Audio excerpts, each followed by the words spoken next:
मिली दोस्तों धमकी, ईरान ने साफ कहा उड़ा देंगे धज्जियां। दरअसल आपको बताते चलें धीरे धीरे कर कर हमास की जंग में वो ज़्यादातर ख़ास करके जो है इज़राइल के तमाम सैनिक जो है शहीद हो रहा है। आपको बताते चलें इज़राइल के सैनिकों को उड़ा डाला है, टैंकर समेत ही उड़ा डाला है। जितने भी हमास में इज़राइली टैंकर घुस रहे हैं दोस्तों उनको उड़ाया जा रहा है।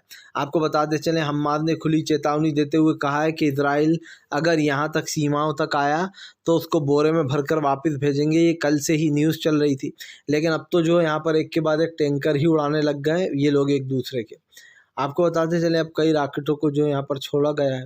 सरकार की नीतियाँ और कहीं ना कहीं सरकार के फैसले सरकार पे ही भारी पड़ रहे हैं। तो ये कहना गलत नहीं होगा दोस्तों कि फ़िलहाल इस लड़ाई के अंदर किसकी जीत हो रही है, ये तो आपको आगे पता चल ही जाएगा। लेकिन जो है यहाँ पर फ़िलिस्तीन और हमास की इस लड़ाई में दोस्तों तमाम ग्रुप जो है वो एक साथ आ चुके हैं।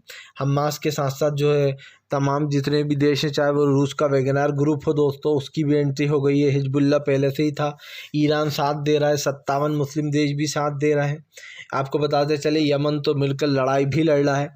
ऐसे में ये कहना गलत नहीं होगा कि फ़िलहाल तमाम जितनी भी प्रॉब्लम्स है वो सब की सब बीजेपी के इज़राइल के सामने आकर खड़ी हो गई हैं। आपको बताता चलूँ इज़राइल को ईरान ने धमकी देते हुए कहा है कि इज़राइल की इस गलती की सज़ा उसको देकर रहेंगे।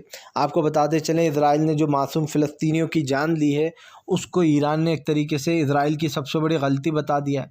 उनका कहना है कि इस गलती का खामियाजा भुगतना पड़ेगा इज़राइल को, क्योंकि उसने जिन फ़िलिस्तीनियों की जान दी है वो आम जनता थी।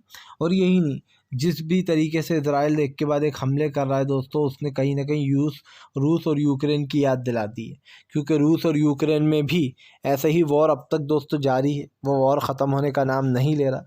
रूस और यूक्रेन आपस में ही भिड़े हुए हैं।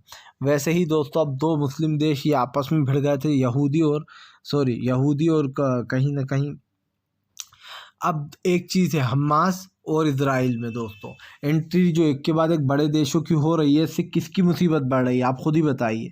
इज़राइल कहीं पर स्टैंड करता हुआ नज़र ही नहीं आ रहा है। यही नहीं, अच्छा आपको बताते चले सबसे ज़्यादा फ़िलिस्तीन के लोगों के लिए मदद भेजी जा रही है, चाहे वो हमारी भारत सरकार हो या दूसरी जगहें हो, हर जगह से इज़राइल और ख़ास करके फ़िलिस्तीन के लोगों को सपोर्ट किया जा रहा है। क्योंकि हमने देख लिया है सबसे ज़्यादा जो नुकसान हुआ होगा दोस्तों वो कहीं ना कहीं इस चीज़ को साबित करता है कि इन पर रोक लगनी चाहिए। क्योंकि ज़ाहिर सी बात है दोस्तों इतना ज़्यादा ख़तरा होने के बाद कोई भी इंसान इस चीज़ को एक्सेप्ट नहीं करेगा कि फ़िलहाल ये लोग इस तरीके काम कर रहे हैं। ख़ास करके इज़राइली सेना जो है वो मासूम लोगों को अपना टारगेट बना देती है, वहाँ से मिसाइल छोड़ दी जाती है। अब वो मिसाइल ये नहीं पूछती है कि यहाँ पर बच्चे हैं या फिर लेडीज़ हैं दोस्तों, वो तो आकर गिर जाती है। इसीलिए आपको बताते चलें इस टेंशन से अब उभरने के लिए कहीं ना कहीं एक बड़ा पैंतरा खेलने की फिराक में है ये लोग इज़राइल वाले। आपको बताते चलें 57 मुस्लिम देश ने एक चीज़ और भी कर रखी है कि इज़राइल के साथ कोई बिज़नेस नहीं किया जा रहा है और इनका जितना भी राशन पानी है वो सब कुछ रोक दिया गया है। क्योंकि दोस्तों सबसे बड़ी बात ये है इस चीज़ को करके भी क्या फ़ायदा है। भारतीय जनता पार्टी तो इस चीज़ को जो नेतन्याहू है वो तो इस चीज़ को रोकना चाहता है। नेतन्याहू तो चाहता है कि ये जो लड़ाई है जब तक ना रुके जब तक कि गाज़ा हमारा नहीं हो जाता है। लेकिन नेतन्याहू एक बात भूल गया दोस्तों कि गाज़ा जो है वो नेतन्याहू का नहीं है और गाज़ा में कहीं ना कहीं पूरी तरीके से जो यहाँ पर नेतन्याहू एक्सपोज हो चुका है। क्योंकि एक चीज़ साफ़ है कि गाज़ा को जो हथियाने की कोशिश चल रही है वो तो खैर कभी पूरी होने वाली है नहीं, लेकिन एक चीज़ साफ़ हो चुकी है कि अभी इज़राइल और इस लड़ाई में दोस्तों हमास की लड़ाई में इज़राइल कमज़ोर पड़ गया है। क्योंकि पहले अमेरिका ने हाथ खींच लिया था, उसके बाद जो बड़े देश हैं वो जो है फ़िलिस्तीन के समर्थन में आ गए। उसने भारत सरकार से भी गुहार लगाई कि फ़िलहाल हमास को आतंकवादी संगठन घोषित कर दिया जाए, लेकिन ऐसा नहीं हुआ और मुझे ऐसा लगता है ऐसा होना भी नहीं चाहिए। क्योंकि दोस्तों अब सामने ये तमाम मैटर जो यहाँ पर खड़े हुए हैं तो देखना ये होगा कि फ़िलहाल आने वाले समय में ख़ास करके इज़राइल और हमास की इस लड़ाई में इस जंग में किसकी जीत होने वाली है।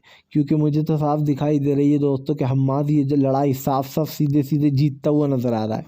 जो लोग भी उसका साथ दे रहे हैं, जो लोग हमास के साथ हैं, वो असल में दोस्तों फ़िलिस्तीन का साथ दे रहे हैं। और मुझे ऐसा लगता है कि तमाम लोगों को जल्द से जल्द फ़िलिस्तीन का समर्थन करना ही चाहिए। आप हमास का समर्थन करें ना करें, हमास तो खैर उनकी लड़ाई लड़ रहा है फ़िलिस्तीनियों की, लेकिन हमास की बस एक गलती थी कि उसने अटैक कर दिया।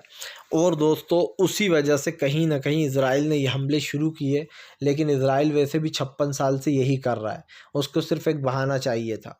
फ़िलहाल वीडियो अच्छा लगे तो लाइक करें चैनल को दोस्तों।